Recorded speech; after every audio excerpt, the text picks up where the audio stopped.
কলম ছাড়া কখনো মানুষ এক্সাম দিতে যায়? লাইক আমার হোল লাইফে কখনো এমন হয় নাই। আগের দিন আমার একটা ফেস্ট কুইজ সেগমেন্টের জন্য আমি একটা কলম ছাড়া এক্সাম দিতে চলে গেছি। সকালবেলা রেডি হয়ে যখন বাসা থেকে বের হচ্ছি, আমার বারবার মনে হচ্ছে যে আমি কিছু একটা নেইনি। আর ঠিক যেয়ে দেখি যে আমি কলম নেইনি। তো আগের দিন আমার গভর্নমেন্ট সায়েন্স কলেজে একটা ফেস্ট ছিল, যেখানে আমি কুইজ সেগমেন্টে পার্টিসিপেট করেছিলাম। আমি একাই গেছি, কজ আমার সাথে আর কেউ ছিল না। সেখানে গিয়ে কী করেছি চলো তোমাদের সাথে পুরোটা শেয়ার করি। 9টার দিকে একদম রেডি হয়ে রিক্সা নিয়ে বাস স্ট্যান্ডে গেছি। দেন বাস স্ট্যান্ডে যাওয়ার পর বিজয় সরণি জ্যামে আটকে গেছিলাম। তারপর পৌঁছে গেছি। যাওয়ার বেশ কিছুক্ষণ পর আমাদের কুইজ সেগমেন্টটা শুরু হয়। আমি যখন গেছি তখন মাত্র স্টুডেন্ট আসতেছে, খুব বেশি তখন এসে পারে নাই। আর অনেকগুলো সেগমেন্টের মধ্যে কুইজ সেগমেন্টে মানুষ এমনিতেও কম ছিল, দ্যাটস ওয়াই আরও কম ছিল স্টুডেন্ট। কুইজ শেষ হওয়ার পর আরও অনেকগুলো সেগমেন্ট ছিল, ডান্স, মিউজিক, সেগুলো হচ্ছিল। ডান্সের কোনো ভিডিও ক্লিপ আমি নিতে পারিনি, কারণ তারা মনে করে যে এটা এক একজনের প্রাইভেসি, তাই কোনো ভিডিও করতে দেয়নি বা অ্যালাউ করেনি। আমি জাস্ট ভাবি যে এত মানুষের সামনে ডান্স করতে পারছে মেয়েরা, ওইটাতে তাদের প্রাইভেসি নষ্ট হয় নাই। জাস্ট আমরা ভিডিও করলে তাদের প্রাইভেসি নষ্ট হয়ে যাবে, চিন্তা করা যায় বাঙালির চিন্তা ভাবনা। যাই হোক, তারপর গান টান শোনার পরে আমার অনেক বোর লাগতেছিল। আমি দেখি আমার মাথার উপরে একটা ফ্যান ঘুরতেছে।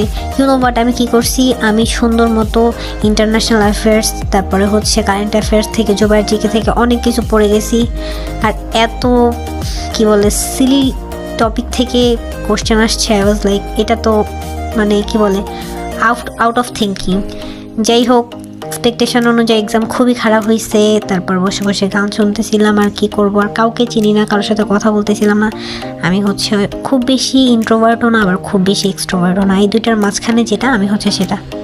প্রথম দিন তেমন কোনো মজা না হলে সেকেন্ড ডেতে আমরা অনেক এনজয় করছি। সেকেন্ডের ভিডিও আমি ভেরি সুন আপলোড করবো, তোমরা অবশ্যই মিস করবা না।